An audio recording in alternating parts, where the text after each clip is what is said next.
بسم الله الرحمن الرحیم. سورة المجادله د قد سمع الله سپاری اولنی سورت ته او په دې سورت کې تقریبا چې د 4 مضامین وو 4 موضوعات وو. باغی کې ټول نه اولنې موضوع چې کوم ده هغه د زهار متعلق و کوم چې پرون تفصیل سره بیان شله. زهار دغه ته ویل کېږي چې خپلې بیبي له خپلې ښځې له تشبیه ورکړي، خپل د والده په دغې باندې یا د نور کم محرمات هغې متعلق نو هغې ته زهار ویل کېږي. او زهار زمانه جاهلیت کې به په خاوند باندې ښځه مطلقاً حرام شله زهار د وجې. بیا وروستو پیغمبر علیه الصلاة والسلام باندې حضرت خوله رضی الله عنها چې کومه واقعه ده هغې متعلق د زهار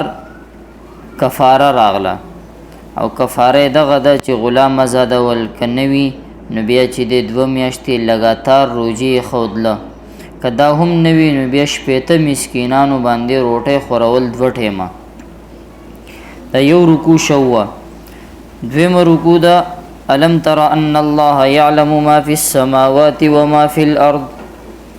ما يكون من نجوى 3 إلا هو رابعهم ولا 5 إلا هو سادسهم. پدې کې الله تبارک وتعالى فرمایي ألم تر أن الله آیات ندی کتلی چې بشک الله يعلم ما في السماوات وما في الأرض، الله تعالی علم دې د هغې کم چې په اسمانونو کې دي او کم چې په ځمکه کې دي، هر شي علم دې الله سره، هیڅ شی ته هم پټ نه دی، پوشیده تی نه دی. ما یکون من نجوا 3 الا هو رابعهم ولا 5 الا هو سادسهم. ما یکون من نجوا 3 په 3 کسانو کې داسی سسرگوشی نوی الا هو رابعهم مگر دا چې پاغي کې سلورم وی، ولا 5 او نه په 5 کسانو کې داسی سسرگوشی نوی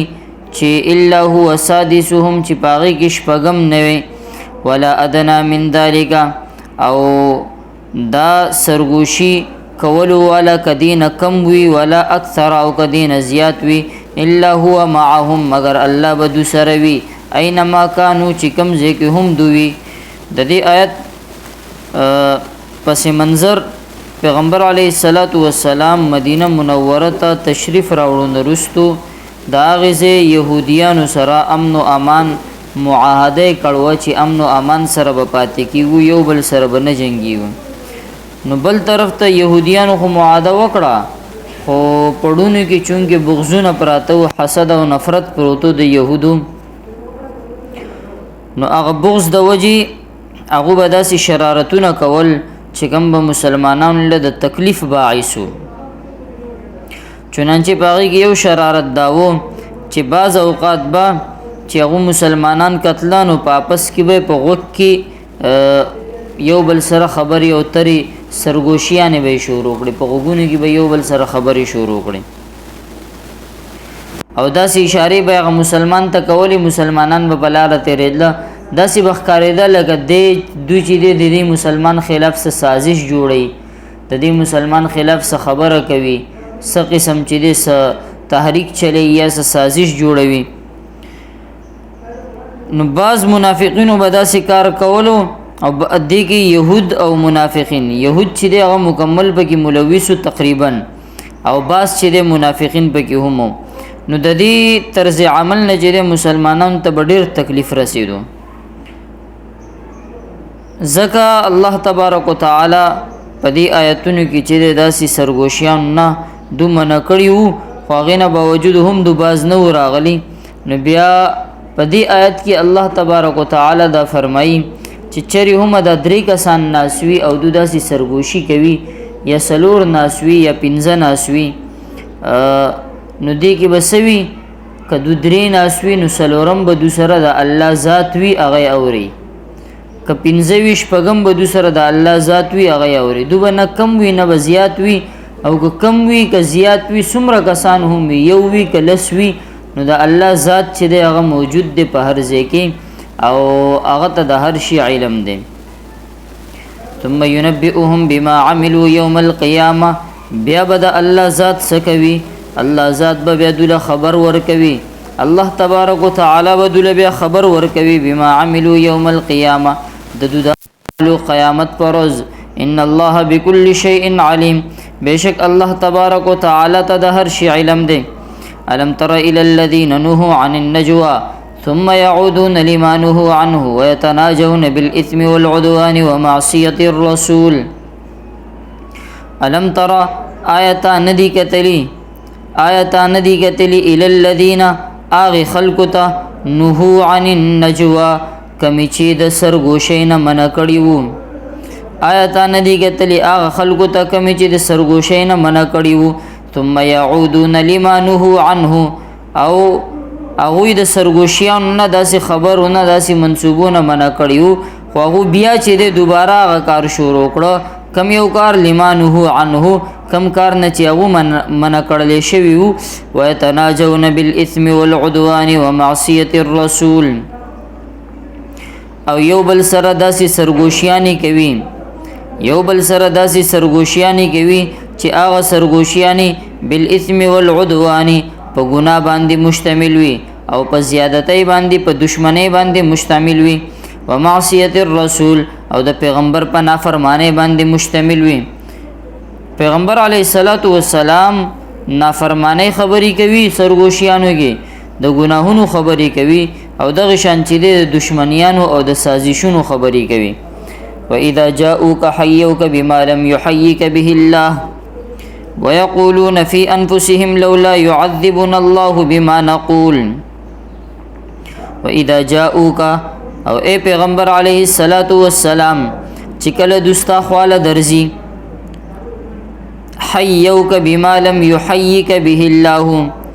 نو دو داسې طریقې سره سلام کوي چې هغه طریقې سره الله پتا باندې سلام نه دی کړی یعنی دو داسې طریقې سره سلام کوي چې هغه طریقې سره الله پتا باندې سلام نه دی کړي ويقولون في انفسهم او دو خپل پړونو کې دا خبره کوي خپل پزړونو کې دا خبره کوي لولا يعذبنا الله بما نقول دا سچ مونږ کوو او سچ مونږ ویو په دې باندې زمون الله مونږ له عذاب ولې نه راکوي یعنی یو غدو انتهایی ډیر غلط کار کوي او بیا چې دو الله ته چیلنجوم کوي چې الله عذاب ولې نه راکوي دلته به د يهوديانو یو شرارت دا هم وو چې کله به مسلمانانو سره ملاویدل نو په ټیم به السلام علیکم چونکه دا سلام الفاظ دي السلام علیکم په ځای به وي السلام علیکم السلام کې د لام به حذف کو او داغي په ځای به وي السلام علیکم نو چونکه السلام علیکم معنی دا چې پتا سو باندې دي سلامتی وي او لام نه بغیر السلام علیکم د دې معنی دا پتا سو دي هلاکت وي یعنی صرف یو لام لری غول سره چې معنی ټوله چینج شو تبدیل شو د يهودو ودا شرارت کو او چونکه دا ودو سلامتی پځې چې یو خیری کولی او مسلمانانو ته یو تکلیف به رسو پیغمبر علیه الصلاۃ والسلام ته به هم د غشان سلام کو ځکه الله تبارک وتعالى فرمایي چې داسې سلام اچي چې هغه سلام الله چې هغه پتا باندې نه دی اچولې او خپل په زړونو کې دوی بیا دا خبره هم کوي چې مونږ چې دا کومه جمله وایو السلام علیکم والا دا چې مونږ کومه جمله وایو په دې باندې الله مونږ له عذاب ولې نه راکوي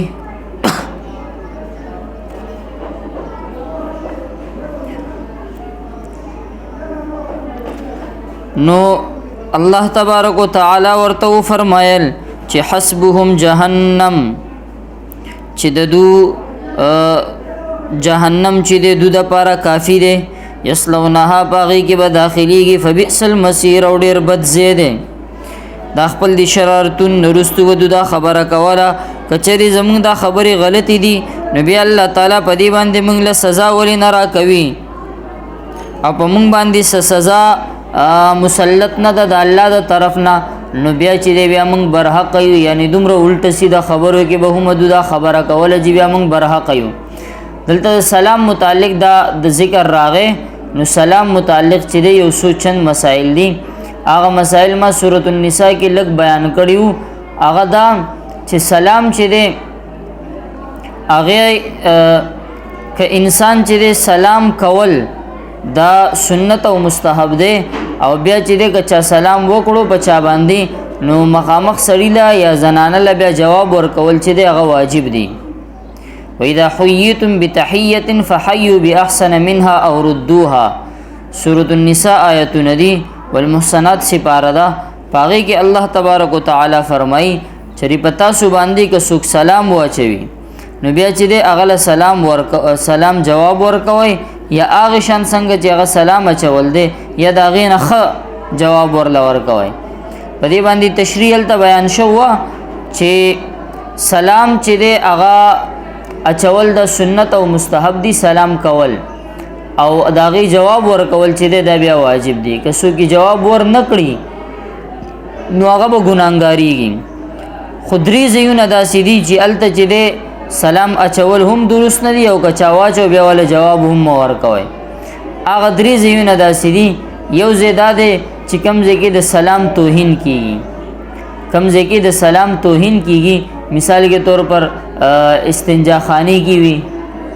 یو کس چې په دغه کې ناس وی واشروم کې ناس وی او بار نه یو کس راغی او واشروم والا باندې چې سلام اچي دا سلام اچول په هغه باندې جایز نه دی ناجایز دی خدا دا کله چې دا سلام واچو نو دنه چې کوم ناس وی هغه ورله بیا جواب نه ورکوي دنه نه ځکه دلته د سلام توهین کیږي دا سلام چې دی السلام سلامت الفاظ دی او السلام چې دا د الله تبارک وتعالى صفاتی نومونه کې یو صفاتی نوم هم دی اللهم انت السلام ومنك السلام تبارک یا ذل الجلال والاکرام دا یو صفاتی نوم هم دی د دې توهین چې دی هغه بنا کوي دغه شان چې یو کس چې په نایچاپ کې ناسوي او ګیر اخري نو پاغه نای باندې او په دې حالت کې دا کم چې په مخ باندې دا بلیډ خو دې د باندې هم سلام اچول چې دا جایز نه دي په دوړو باندې په دې حالت کې ځکه یو خودو د شریعت خلاف یو کار کوي او بل چې ته ورته وایي چې بتا باندې دي سلامتی وي دا هم فقهای کرامو منع کړی دا چې داسې سړی باندې په دې حالت کې سلام اچول چې دا درست نه دي بعد کې به سلام اچوي هغه جدا مسله ده په دې حالت کې چې هغه په یو ګناهکار کې ملوث ته بل هر قسم ګناوي یو ګناهکار کې ملوث ته پاغټې می کوي نو پاغه باندې چې سلام اچولو اجازه نشته ده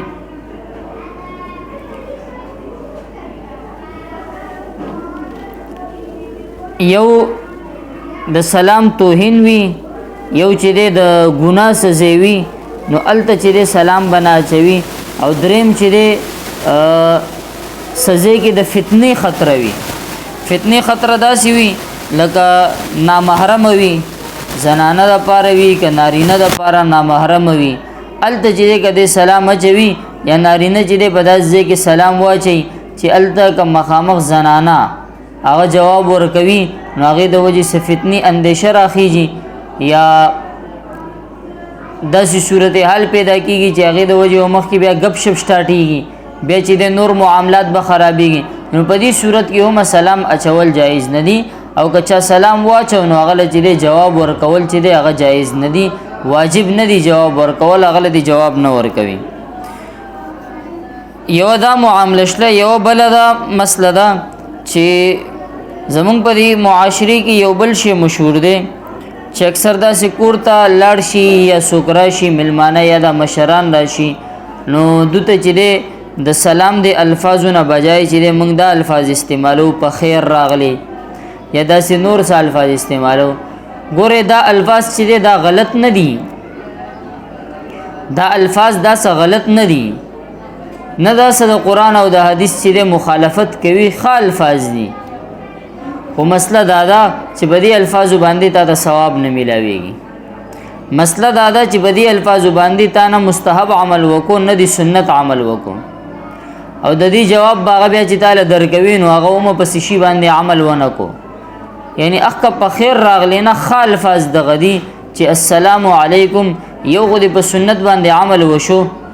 هغه جدا ثواب دی یو دی په سنت باندې عمل وشو دا هغه جدا ثواب دی او بل چې د دې سړی ته د داسې دعا وکړه کدا دعا قبول شو نو دی به همیشه په سلامتی کې وي او هغه امت ته وعلیکم السلام وای نو هغه دعا ته بیا وکړه تا چې ورته کوم دعا کړل یعنی دواړو غړنه دعایه کلمات دي په نور کې چې د ټول معاملات نشتی بس د پښتنو هغه یو رواج دی هغه به صرف سر ته ورسی نو ځکه هغه الفاظ پر خودله پکار دي او دلته چې د پیغمبر علی صلوات و سلام نه ثابت شوه الفاظ شریعت نه ثابت شوه الفاظ چې کوم دي دا اختیار اول پکار دي او دغه شان چې بیا کچری یو مجلس ختمیږي یا څوک روان وي واپس ځي نو اخر کې بیا وای خدا حافظ خدا حافظ دا مولانا اشرف علی تانوی حکیم الامت رحمه الله کتاب کې لیکي اغلاط العوام نوم دی د کتاب اغلاط العوام وړي کې غني کتاب دی په دې کتاب کې اشرف علی تانوی رحمت الله علیه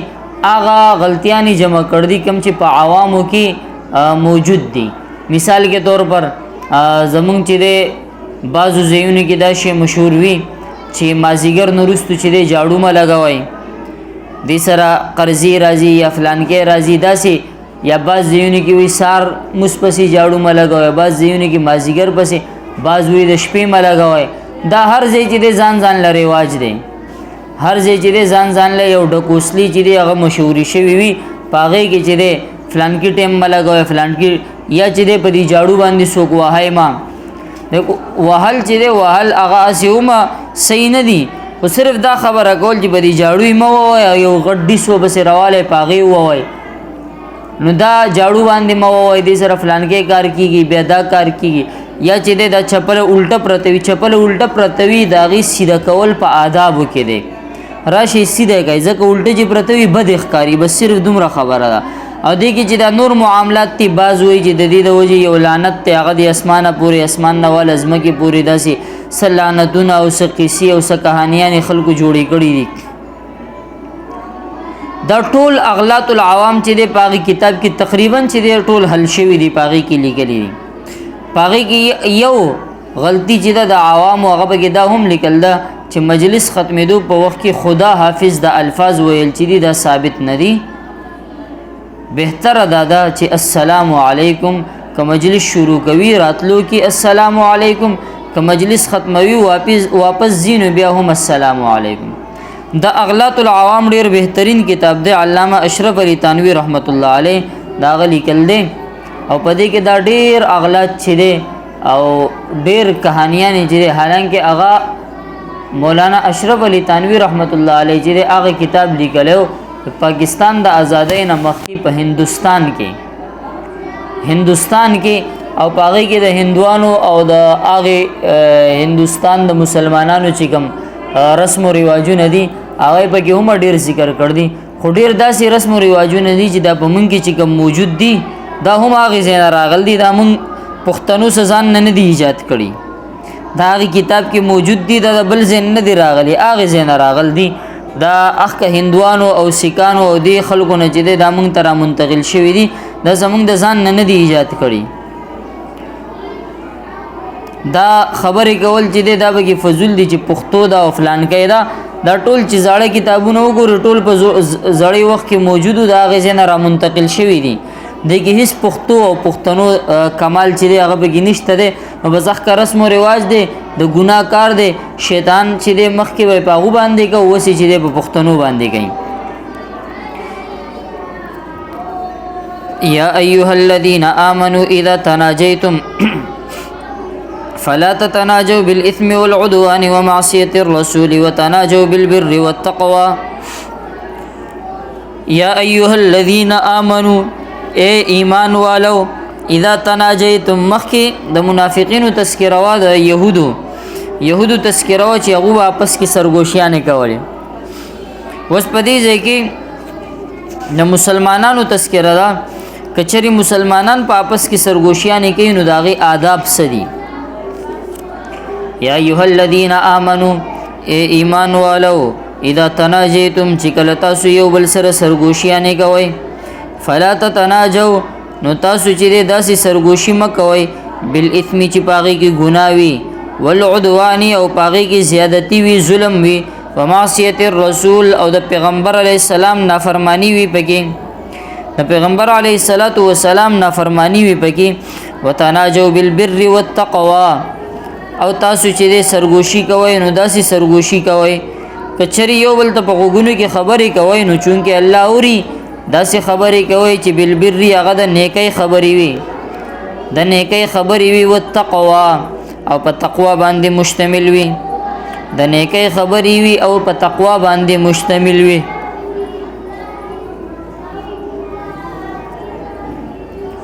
واتقوا الله الذي إليه تحشرون واتقوا الله الذي إليه تحشرون او تاسو چې د الله نه ويریږئ هغه الله نه چې هغه طرف ته پر ورځ د قیامت چې جمع کېدل دي. انما النجوى من الشيطان ليحزن الذين آمنوا وليس بضارهم شيئا إلا بإذن الله وعلى الله فليتوكل المؤمنون. انما النجوى من الشيطان داسي سرګوشي د شیطان د طرف نوي داسې سرګوشي د شیطان د طرف نوي ليحزن الذين آمنوا دا زکا چې هغه شیطان چې دی هغه ایمان والا په غم کې مبتلا کی داسې سرګوشیانې د شیطان د طرف نوي دا زکا چې هغه ایمان والا په غمونو کې مبتلا کړي وليس بضارهم شيئا او شیطان وی او کدا سرګوشیانې وی دا ایمان والو ته هیڅ ذره برابر هم نقصان نشي رسوله الا باذن الله مگر هغه چې کله د الله حکم وشي د الله د حکم نه بغیر ذره برابر نقصان هم نشي رسوله. وعلى الله فليتوكل المؤمنون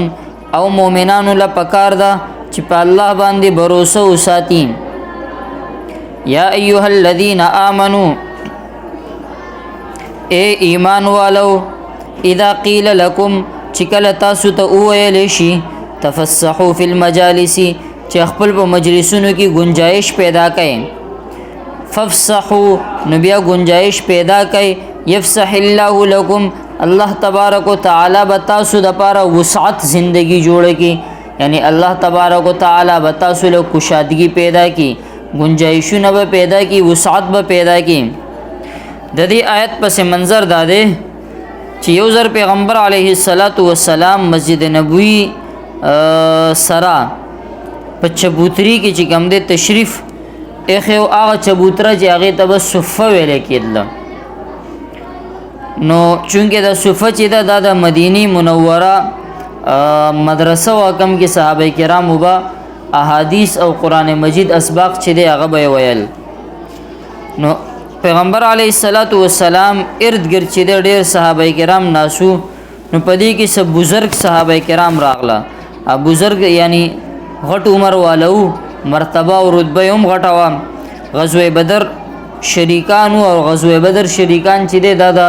صحابه کرام ټول د الله لاډ لگان دي غزوه بدر شریکان چې د هغه پکې جدا مقام او مرتبه ده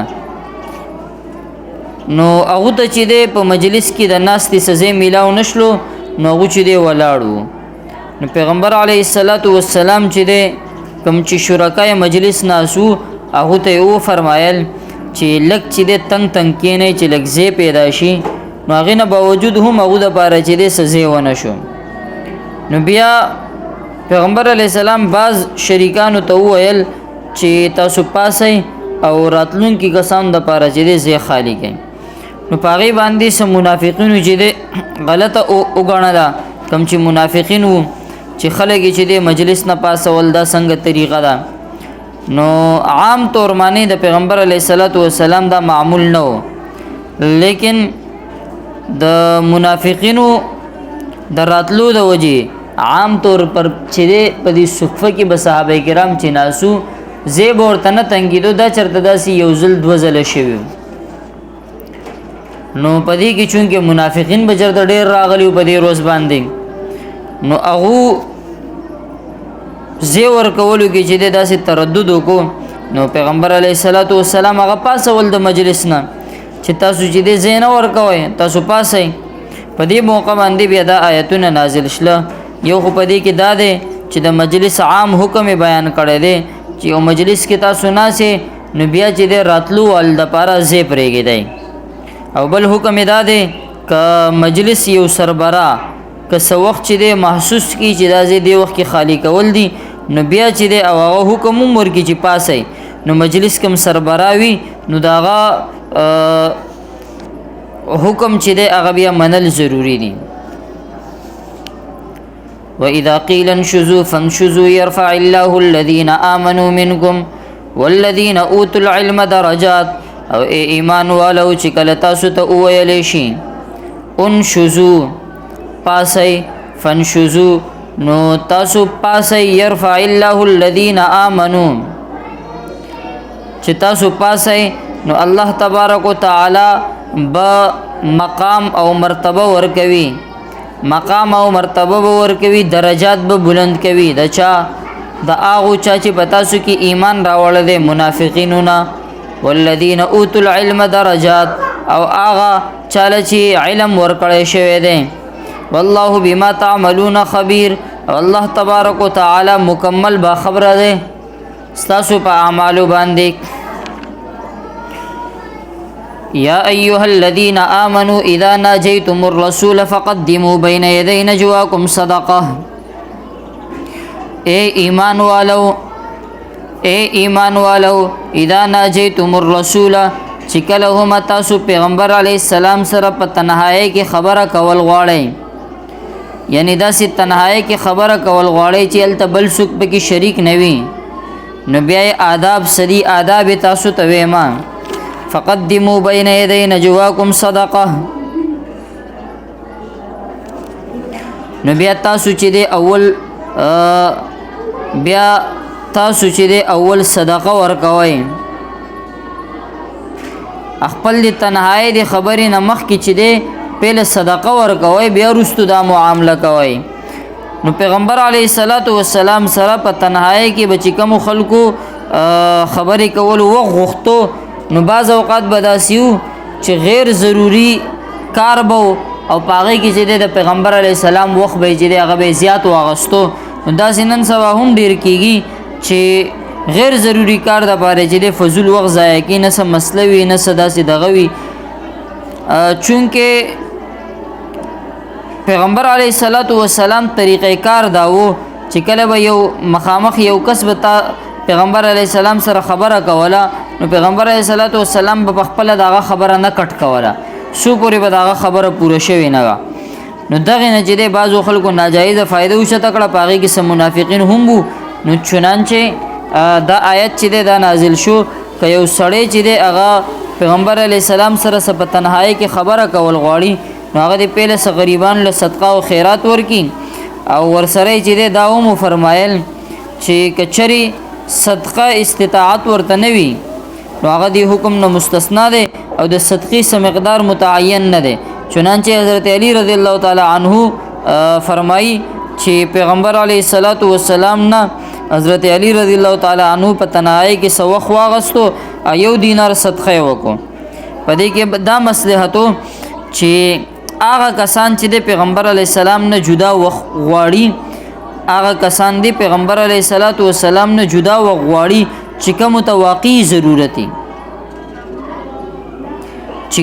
واقعي ضرورتي دا د صدقې دا حکم چې دی دا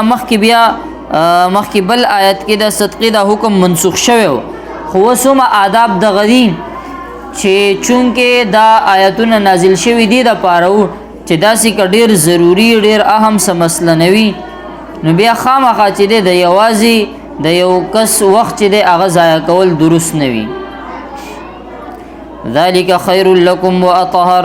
او دا چې دی د تاسو دپاره ډېره بهتره ده واطهر او ډېره زیاته صفا ستره طریقه ده فإن لم تجدوا فإن الله غفور رحیم. او کچری څوک ونه مومي چا سره صدقې ورکول لپاره سنوي نو الله تبارک وتعالی بخشش کوونکی دی، رحم کوونکی دی. اشفقتم آیا تاسو دې خبرې نه ویریدئ ان تقدموا بین یدی نجواکم صدقات، آیا تاسو دې خبرې نه ویریدئ ان تقدموا بین یدی نجواکم صدقات، چې تاسو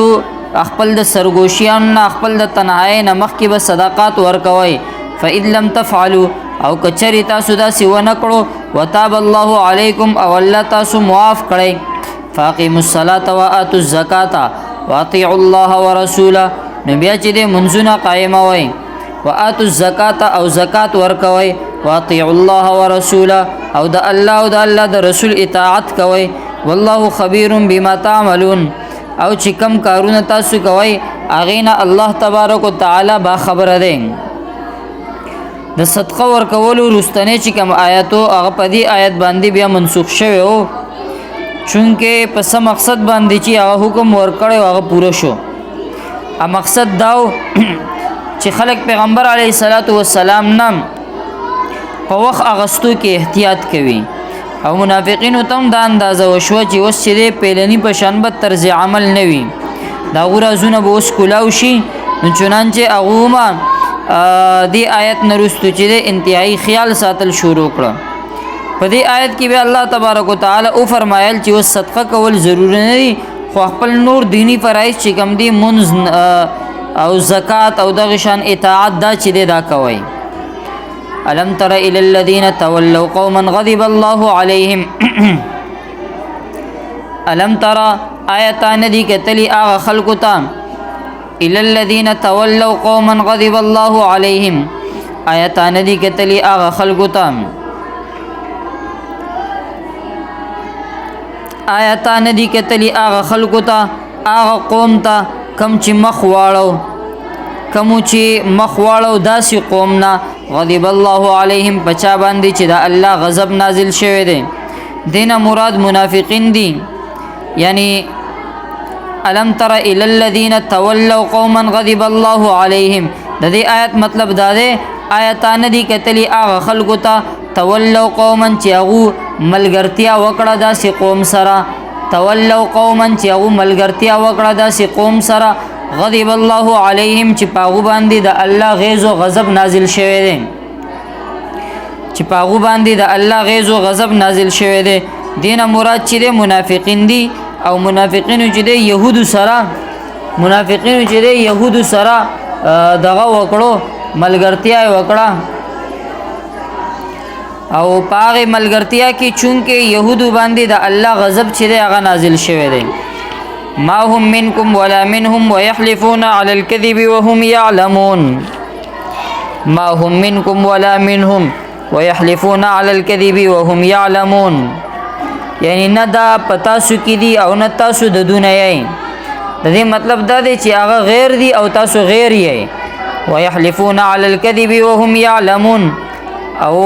باوجود د دې چې دوی ته علم دی هغې نه باوجود هم دوی چې دی د دروغو قسمونه خوري، هغې نه باوجود هم دوی د دروغو قسمونه خوري. اعد الله لهم عذابا شدیدا، او الله چې دی دوی دپاره ډېر سخت عذاب تیار کړی دی.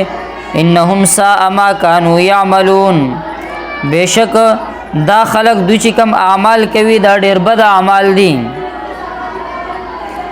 اتخذوا ايمانهم جنة فصدوا عن سبيل الله فلهم عذاب مهين، او دوی چې دی دوی خپل قسمونه یو ډال جوړ کړی دی. ډال ویل کېږي هغې ته کم د وجې چې د توري کم ګزار وي هغه په انسان ودرئ، دا ډال دی ته ویل کېږي چې د توري یا د تیرانو څه ګزار وي هغه په انسان چې دی هغه ودرئ، د انسان چې دی د دې د وجې محفوظ وي د ګزارون نه. نو دوی چې دی خپل قسمون نه دغه ډال جوړوي، لکه څنګه چې ډال چې دی هغه د توري ګزار ودرئ، دغه شان چې دی دو سازشون نه باوجود هما قسمونه اخري او ځان چې دی مسلمانان ظاهر کی چې د مسلمانانو طرف نه څه جوابي کاروایی نه ځان بچ کی. فصدوا عن سبیل الله، او د الله د لارې نه ودرول کوي.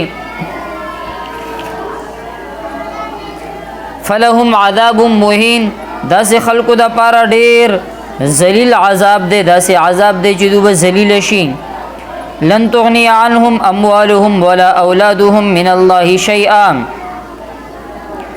هم فيها اولئك اصحاب النار هم فيها خالدون. دا الله تبارک وتعالى فرمایي چې داغو مال او داغو په اولاد کې د الله په مقابله کې به د دوی هیڅ هم پکار ناراضي. دوسره قسمره هم مال او جایداد شي، قسمره هم دوسره اولاد شي، نو د دوی چې د هیڅ شی به هم پکار ناراضي د الله په مقابله کې. اولئک اصحاب النار دغه جهنم والدي هم فيها خالدون او دوی همیشه پدې کې اوسي، همیشه به په دغه جهنم کې وي. یوم یبعثهم الله جميعا فيحلفون له كما يحلفون لكم ويحسبون انهم على شيء. او هغه روز چې کومې روز به الله تبارک وتعالی دا ټول دوباره ژوندي کوي،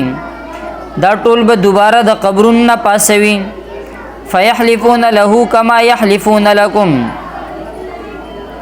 چې دا ټول دوباره د قسمونو قبرونو پاسوي، نو بیا چې دی بیا به د الله مخې ته داسې قسمونه خوري لکه دوی چې ستاسو مخې ته قسمونه خوري. ويحسبون انهم على شيء او دوی چې دی دا ګمان به کوي چې دوی ته سهاره میلاوه شوه. الا انهم هم الكاذبون نو خدا خبره یادو ساتئ چې دا دروغ جنان دي. استحوذ عليهم الشیطان فانساهم ذکر الله په دوی باندې چې د شیطان مکمل قبضه کړې ده، په دوی باندې شیطان مکمل قبضه کړې ده. فانساهم ذکر الله او شیطان چې دوی د الله د ذکر نه غافل کړي دي، دوی د الله د ذکر نه غافل کړي دي. چې د الله د ذکر نه غافل شله، څوک چې د الله د عبادتونو د الله د ذکر نه غافل شله نو هغه څوک دي؟ په دې آیت کې الله تبارک وتعالی فرمایي اولئک حزب الشیطان،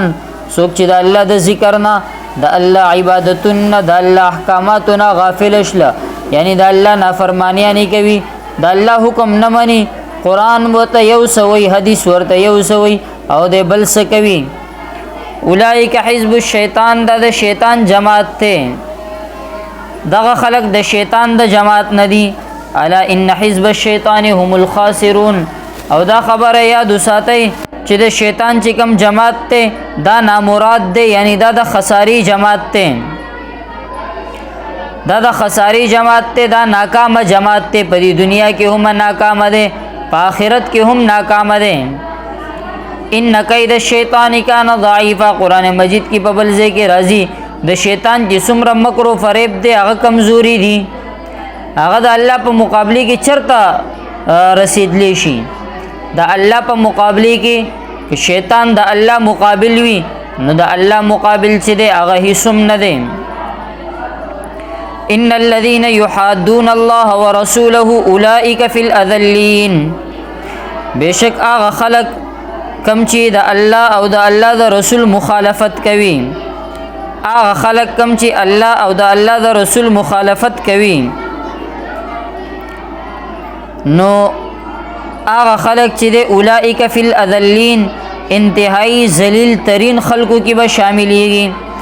د الله او د الله د رسول مخالفت کولو والا د ذلیل تر سړی دی. د الله مخالفت کوي، د الله احکامات نه مني، د الله حکمونه دي دا کار مکوي او دی بیا هم کوي. الله فرمایي چې دا کار وکړئ دی نه کوي. پیغمبر علیه السلام احکامات دي، سنتونه دي، هغه باندې عمل نشته دی. نو اولئک فی الاذلین دی ذلیل ترین خلقو کې دی. كتب الله لأغلبن انا ورسلي، كتب الله لأغلبن انا ورسلي او الله تبارک وتعالى دا خبر ولی کلام لأغلبن انا ورسلي چې زه او زما پیغمبر به موږ به ضرور غالب راځو، چې زه او زما پیغمبر موږ به ضرور غالب راځو. تاسو وګورئ چې مکی مکرمه کم دورو په پیغمبر علیه السلام باندې ډېرې سختي تیری شوې، ګټي پکې خوړل وی، خلق ورته سس خبرې کړې وی، هغه وخت چې کوم صحابه کرامو ایمان راوړیو پاغو باندې کم تکالیف تیر شویو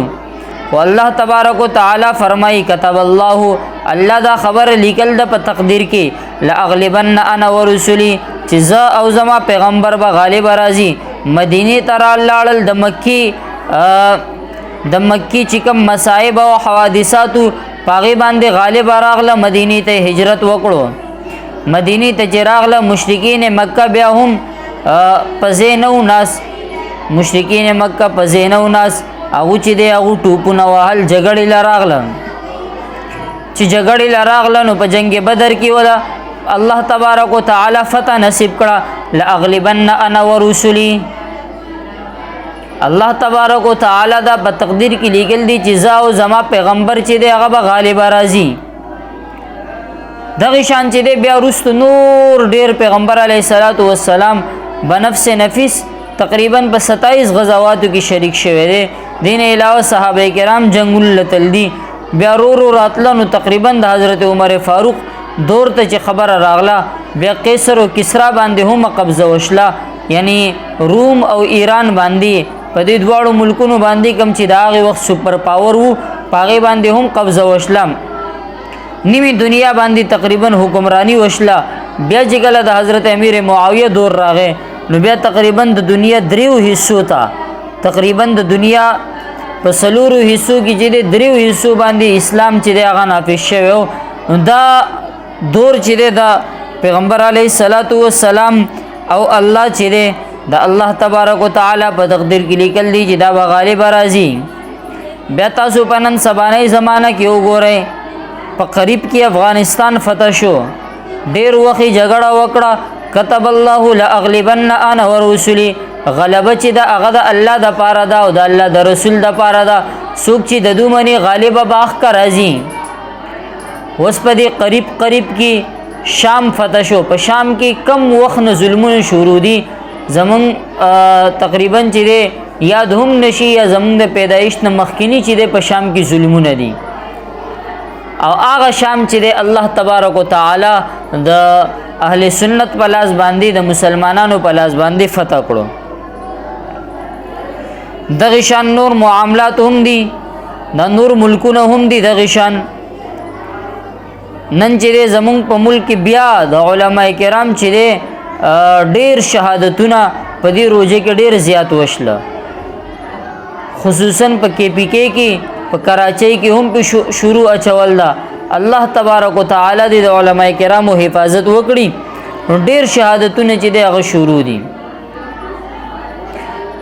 خو آخر به فیصله دغه کیږي چې كتب الله لاغلبن انا ورسلی الله په تقدیر کې لیکلي دي چې زه او زما پیغمبر به غالب راځو نو چې الله او د الله پیغمبر به غالب راځي نو داغو چې کوم لخر دی دا الله چې کوم لخر دی دا الله په احکاماتو باندې عمل کوي د پیغمبر چې کوم لخر دی هغه به غالب راځي ان الله قوی عزیز او یاد ساتئ بیشک الله تبارک وتعالى ډیر قوی ذات ته عزیز او اقتدار والا دی غالب دی لا تجد قوما يؤمنون بالله واليوم الآخر يوادون من حاد الله ورسوله لا تجد قوما يؤمنون بالله واليوم الآخر او تاسو چې دې داسې قوم به اونمومئ چې کوم په الله باندې او په آخرت پر ورځ باندې ایمان راوړي یعنی داغه په الله باندې او آخرت ورځ باندې ایمان وي داسې قوم به تاسو اونمومئ چې هغه چې دی یوادون من حاد الله چې هغه ملګرتیا کوي هغه خلکو سره کم چې د الله او د الله د رسول مخالفت کوي یعنی داسې قوم چې کوم په الله باندې آخرت پر ورځ باندې ایمان راوړي او هغه نه باوجود هم دوی چې د ملګرتیا کوي يهود او نصارا سره نو داسې قوم چې د تاسو به اونمومئ کم چې يهود او نصارا سره مرګرتیا کوي دلی محبت چې وسره کم کوي هغه چې د هغه ایمان یعنی الله او په آخرت پر ورځ باندې داغو ایمان نشته دی او د چا چې ایمان شته دی هغه به سره ملګرتیا نه کوي دا ملګرتیا چې کوم اقسامو د تعلقاتو کفار سره داغه اقسام چې هغه ما بیان کړیو مختصرا غونی هغه دا وو چې پدې کې کم چې مرتدین او زنديقین نه مرتد او زنديق هغه ته ویل کېږي چې مخکې مسلمان وي او وروسته چې دی اسلام قبول کړی وي یا چې دی ګستاخ وي د اسلام د شریعت یا د الله یا د پیغمبر نو هغه سره چې دی هیڅ قسم معاملات هم جایز نه دي ملګرتیا لکه مثال کے طور پر قادیانه والا دغه شان د نور چې کوم ګستاخیانه کې دوه والا نو دا چې دی دوسره هیڅ قسم ملګرتیا هم جایز نه ده نه دوسره هسې ملګرتیا نه دوسره تعلق جوړول نه دوسره کاروبار هیڅ هم دوسره جایز نه ده او کم چې يهود او نصارا دي دنه علاوه چې کوم کفار دي سیکان شله يهود نصارا هندوان شله دا چې کوم کفار دي نو دوسره چې دی ک تجارتی لین دین وی نو هغه پوری ملګرتیا خودله تعلقات جوړول چې دی هغه جایز دي خدا سي تعلق خودل چې دوی خپل رازونه خول یا داسې تعلق خودله چې روزانه په دعوتونو باندې یو زیتله داسې تعلق چې د اجازت نشي تجارتی لین دین دی هغه دنیا دارالاسباب دی او دنیا کې چې د ضرورت ته نو هغه ور سره کولای شي ولو كانوا آباءهم او ابناءهم او اخوانهم او عشيرتهم اگر چې هغه دغه پلاران وي او ابناءهم یا چې د بچي وي او اخوانهم یا رونوي او عشيرتهم یا د خاندان خلق وي اولئک كتب في قلوبهم الايمان وايدهم بروح من دغه خلق دي چې د کوم په زړونو کې ایمان چې دی هغه الله تبارک وتعالى نقش کړي دي ایمان نقش کړي دي په زړونو کې یعنی د ایمان مهر په لګول دي وايدهم بروح من او الله تبارک وتعالى خپل په روح سره چې د دو مدد کوي ويدخلهم جنات تجري من تحتها الانهار خالدين فيها الله تبارک وتعالى بدا خلق چې دا به داخلوي په داسې باغاتو کې چې د کمو باغاتو لاندې به نهرونه بهیږي او دا په کې همیشه اوسیږي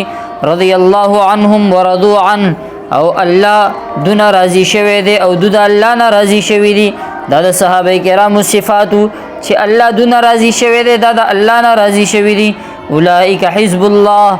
او دا رستنی چې کم تیرشله پاغه کې د شیطان چې کومه تذکره وا هغه د شیطان جماعتو او دا چې دا د الله جماعت ته الا ان حزب الله هم المفلحون الته ویلی چې د شیطان چې کم جماعت ته هغه په ناکامۍ کې د خسارې کې دی او دلته دا ویل چې د الله چې کم جماعت ته واوري یاد وساتي هغه چې هغه همیشه به کامیاب وي نو سوره مجادله چې د سوره مجادله د الله تبارک وتعالى په فضل و کرم سره ختم شو